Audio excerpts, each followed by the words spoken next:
Hey guys, what's up? Travis from Idaho 2A Tactical here.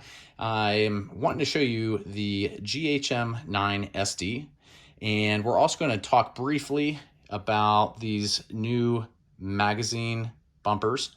And then for the folks who are from California that like B&T but can't typically get it, we've got a little nice treat for you so that you might get your hands on a B&T firearm. So let's get down to it. So we got the GHM9 SD.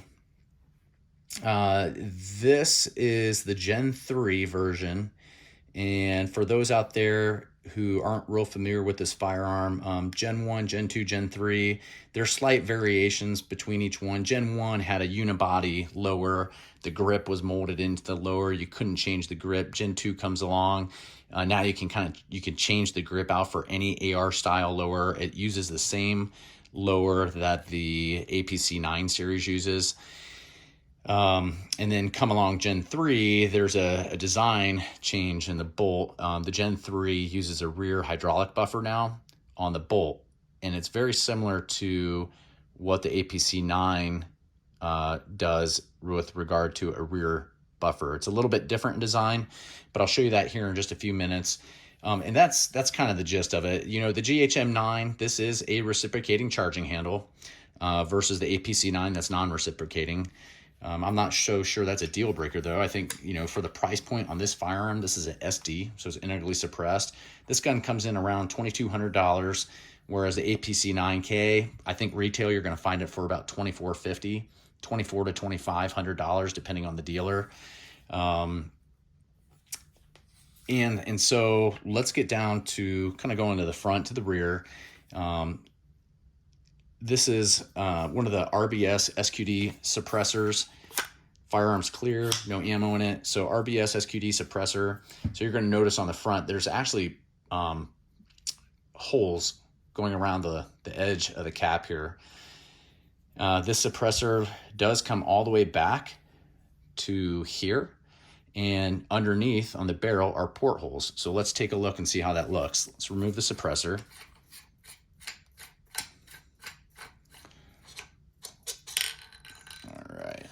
Pretty cool suppressor.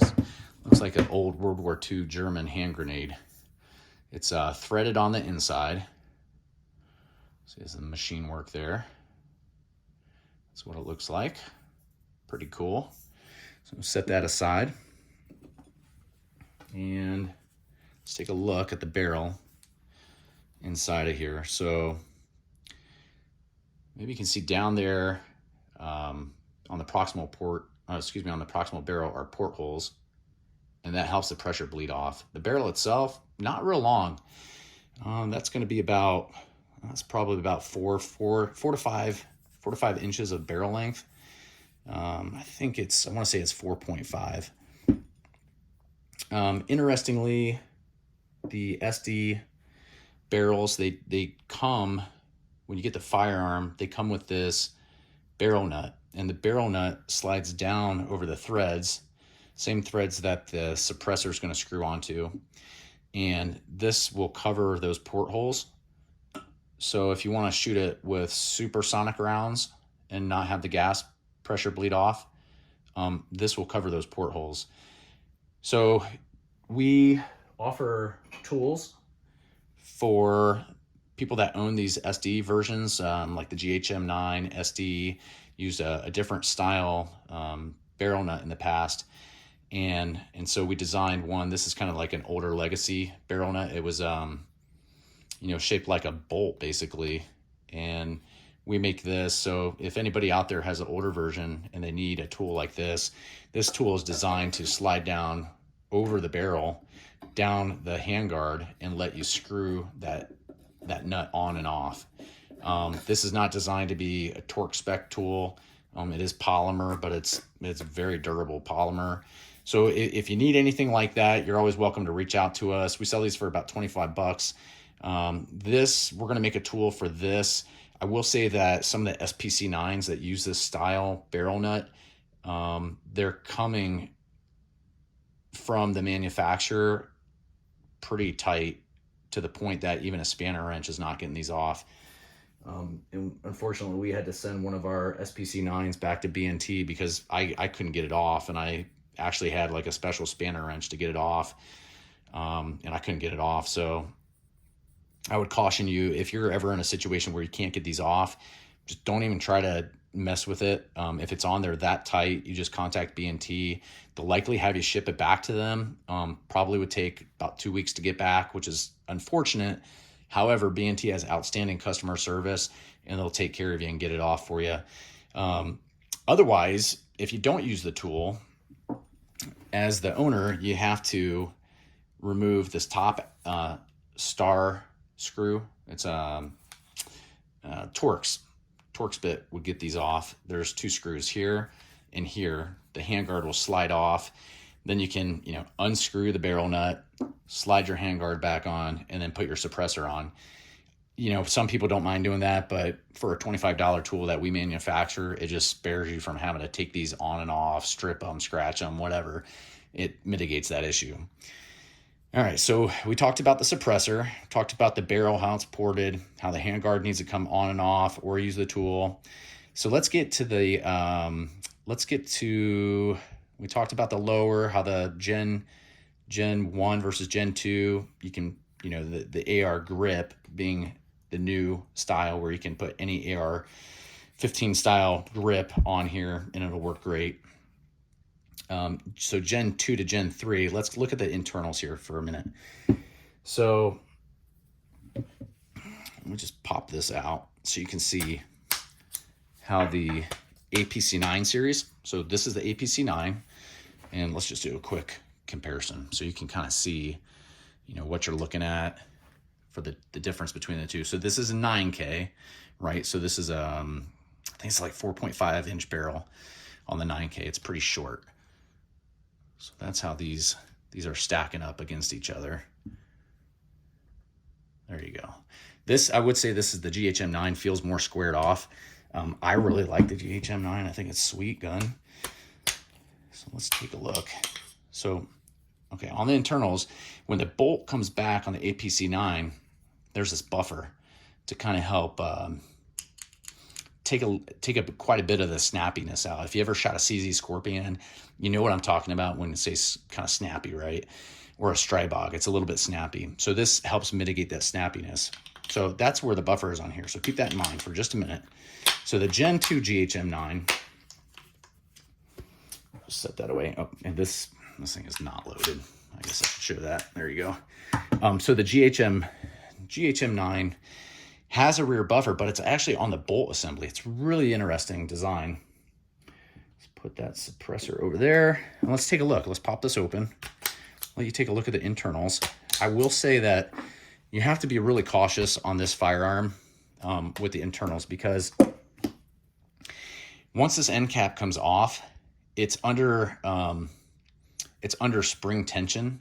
There's a metal block back here that pushes against this end cap piece right here that is gonna drop down and come off. And so if you're not careful, and I've done this, and this is why I mention it, if you're not careful and you knock this down, as soon as it comes down, those springs are gonna make this thing shoot about 5 feet that way, and the 2 springs will just go shooting off. So they're big springs, so they're not gonna get lost, but it's not a real exciting event to have happen when you're not planning for it. So this is kind of challenging because you have to hit this to get it to drop down. And as soon as it drops down about 1/4 of an inch, it wants to kick out. So let me see if I can do this without looking like too silly. So, all right. So now you see the springs I'm talking about, right? So here's your end cap for this firearm. This does use telescoping stock. That is available. We have those. We sell them at a discount to the customers that buy these firearms. Otherwise, they're really expensive. They're like $450, $460 for just the telescoping stock. And we sell them at a discount. So, all right. So this piece comes out, and you can see how that kind of interfaces. And you can see why when this drops down, it's putting pressure to shoot out. So there you go. So let's set this down. So to remove the bolt, the charging handle comes back, and I'm not sure if I mentioned this. This is a reciprocating charging handle. So that is one of the difference between the GHM9 and the APC 9K or the APC 9 series. So the APC series has non-reciprocating charging handle. The charging handle won't move when you're shooting it. This one's going to go back and forth. So you got to keep that in mind when you buy this. I think it's still worth it. I don't think that's a deal breaker. It's a fantastic firearm. So anyway, you're going to see this rounded area back here on the slide, rounded. Take this back and pull this out. Set that aside. So let's slide the bolt out. Bolt's coming out.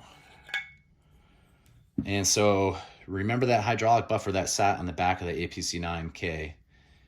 They actually put it in the back of the bolt, which is really, really interesting to me. But that's what you get. I mean, it's a super high quality part. And that's one of the nice things with B&T is they make some very nice stuff. Solid tolerances, good machining, super smooth as butter.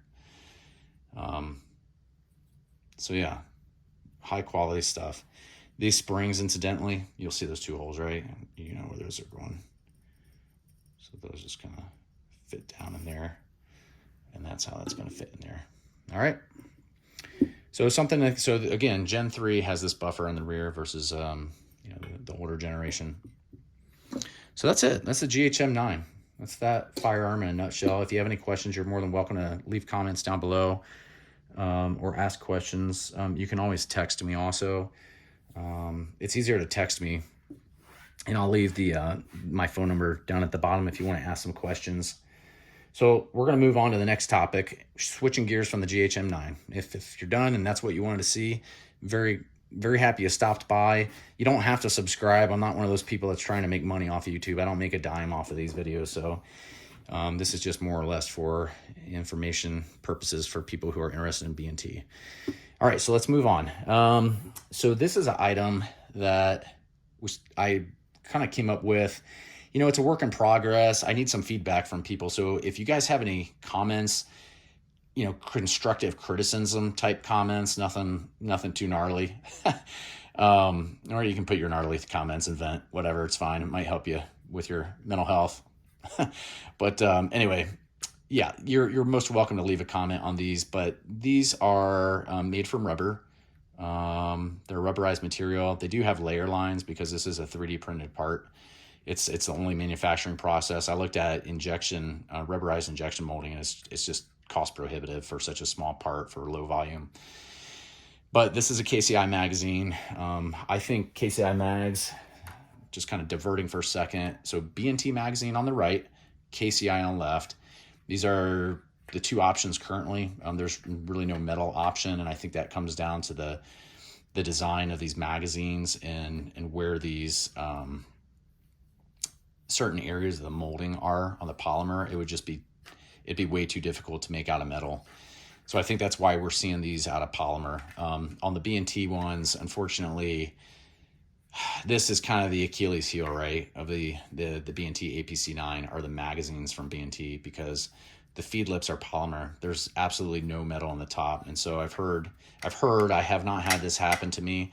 I've heard customers say that the magazines, if they leave them loaded, some of these feed lips will crack on them.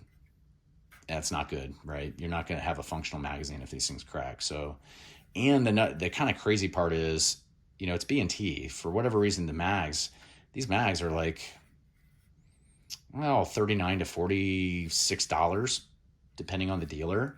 That's really expensive, right? When this magazine, we sell this mag for around $20. A lot of dealers are selling these for $19.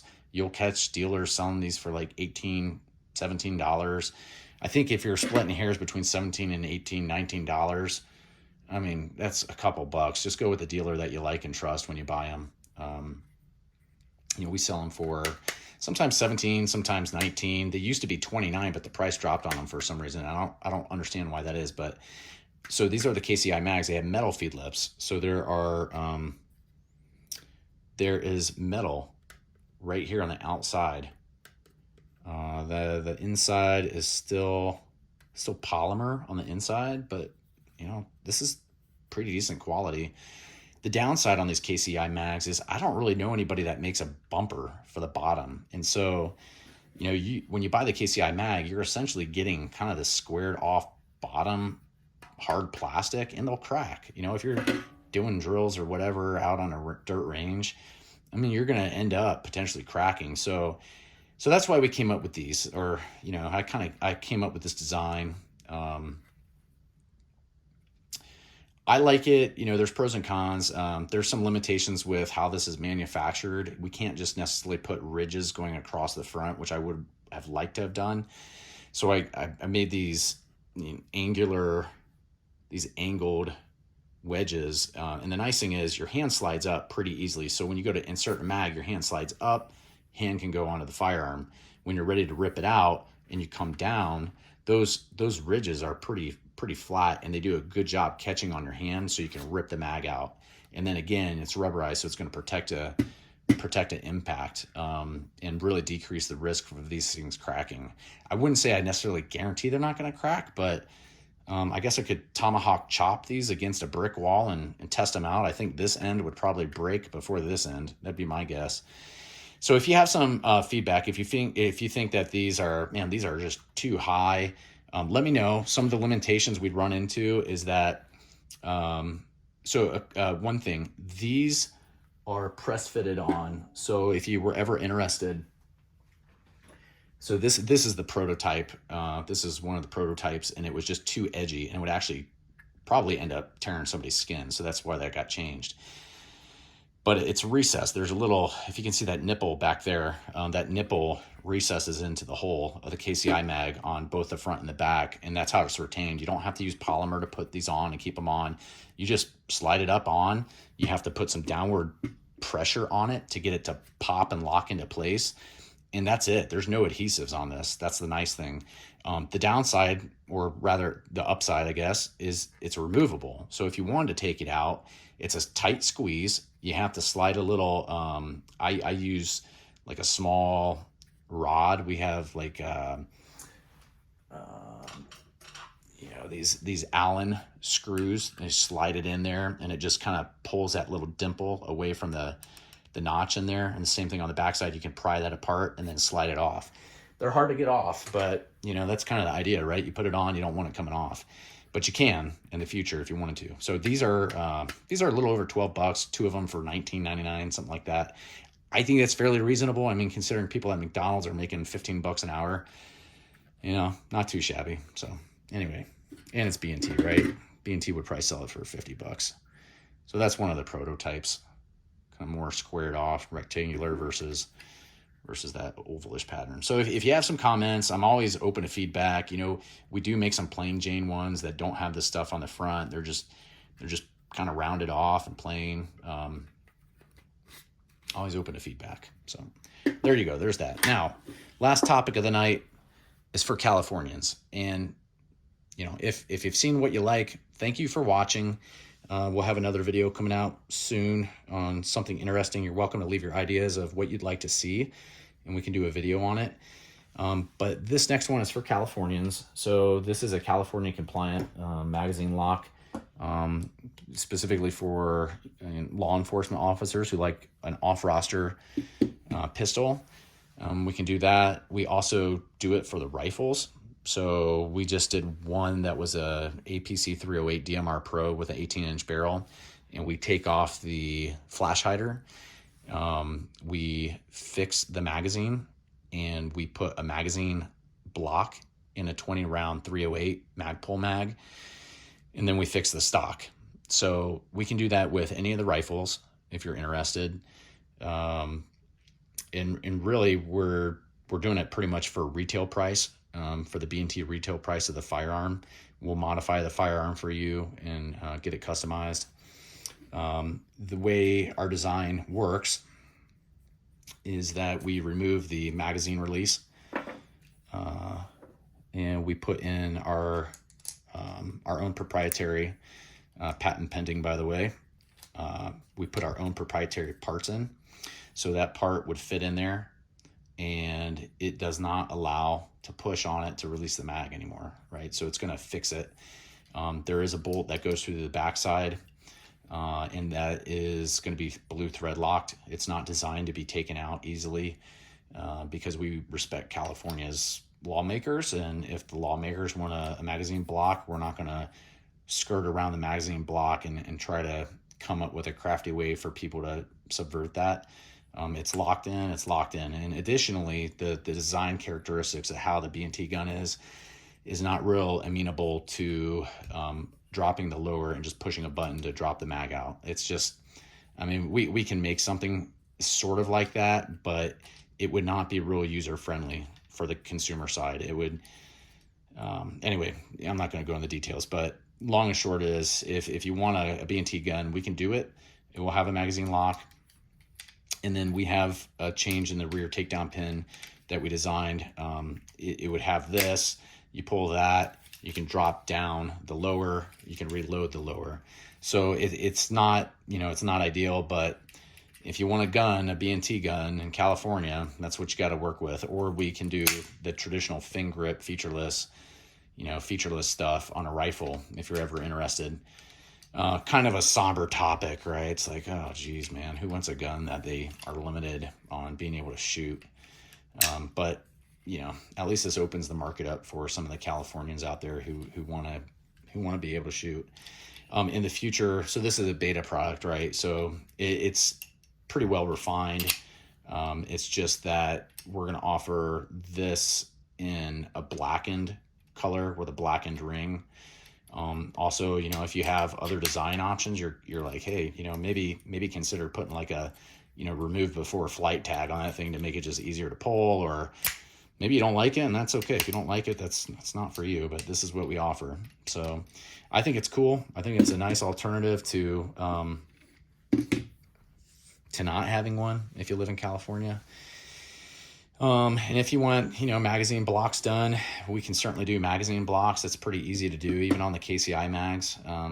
Pretty simple. They're a permanent change, so don't plan on taking the thing apart and being able to, load it up with 30 rounds. It's going to be 10, and it's going to be locked permanently at 10. You won't be able to modify it. So yeah, that's it. So we got the GHM9, the new magazine stock or magazine bumper, and the California compliant B&T firearms if you're ever interested. And you guys, the phone number is always down at the bottom. I'm not going to talk any politics on this video because it's gone long enough, but I hope you guys take care and stay safe out there.